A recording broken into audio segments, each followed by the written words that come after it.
when Middle East Business Report went to Istanbul just a few weeks ago, this was what we saw.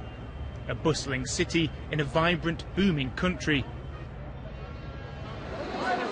But in the past week or so, the images coming out of Turkey have been very different.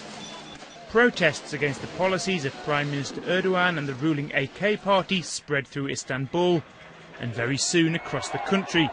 The biggest demonstrations Turkey's seen for decades. But does this really warrant the label of Turkish Spring, the name some have given to highlight similarities with events in parts of the region over the past couple of years? It's a very different situation than the uprisings we've seen in North Africa. We have to remember that Erdogan and the AK party are very popular. They're an elected government. It's not a police state. The economy is doing incredibly well. We've seen income per capita treble over the last decade. This is more about the political divide within Turkey itself and how people, Turks themselves, see the future of their country and the direction it should be heading. Turkey's economy's certainly been steaming ahead, growing by more than 5% annually over the past 10 years. Millions of Turks have been lifted out of poverty. And its beaches and culture have put it in the world's top 10 holiday destinations, with 36 million visitors last year, sending tourism revenues soaring.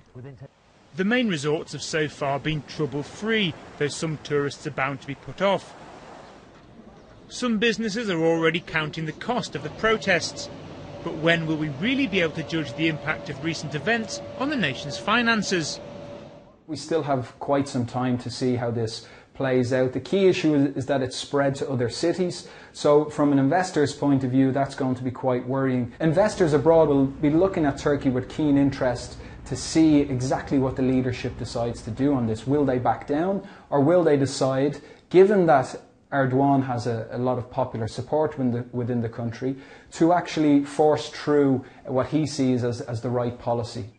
Turkey's protesters have made it clear what they think on those policies, from jailing journalists to restricting alcohol sales. For them right now, the defence of a more liberal Turkey takes precedence over any economic fallout.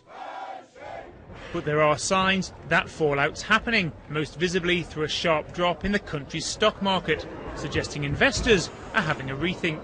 A lot of people have loaded up with Turkish assets, be it stocks or bonds, because people have been chasing yields. Yields have been low around the rest of the world, so they've been investing in Turkey where the yields have been high. They've been coming down, so a lot of people are sitting on some quite comfortable profits on the bond market. Stock market has been one of the top performing markets over the last 6 months or so. So yes, there's a potential for taking some profits.